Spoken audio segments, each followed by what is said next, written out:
ஈரானுக்கும் இஸ்ரேலுக்கும் அமெரிக்காவுக்கும் இடையில நடந்துகிட்டு இருக்கக்கூடிய இந்த முக்கோண போர், அமெரிக்கா இப்போ தன்னைத்தானே கலட்டிக்க போதா அப்படிங்கிற கொஸ்டின் மார்க்கு.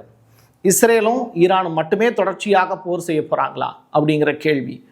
பட் பெஜஸ்கியான் அவர்கள் இந்த இரண்டு நாடுகளுக்கும் பொதுவாக ஒரு 3 முக்கியமான விஷயங்களை நிபந்தனைகள் விதிக்கிறார்.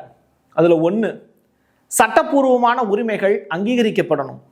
எங்களுடைய இன்ஃப்ராஸ்ட்ரக்சருக்கு ஏற்பட்டிருக்கக்கூடிய சேதங்களுக்கு அமெரிக்காவும் இஸ்ரேலும் இழப்பீடு கொடுக்கணும்.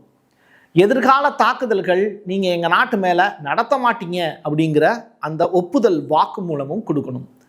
இதையெல்லாம் செஞ்சீங்கன்னா உங்கள் மேலே பயங்கரமாக தாக்குதல் நடத்தணும்ல, அதை நாங்கள் நிப்பாட்டிப்போம். இதுதான் ஈரான் சைடில் சொன்னது. ஏன்னா தப்பு யார் மேலே அப்படின்னா இஸ்ரேல் தான் முதல்ல அட்டாக் பண்ணாங்க, ஈரான் எதுவும் அட்டாக் பண்ணலை. ஸோ ஃபர்ஸ்ட் அட்டாக் பண்ணது இஸ்ரேல், அதற்கு ஆயுதங்கள் கொடுத்தது அமெரிக்கா. அதனால ஈரான் இந்த டிமாண்டாக வைக்கிறாங்க.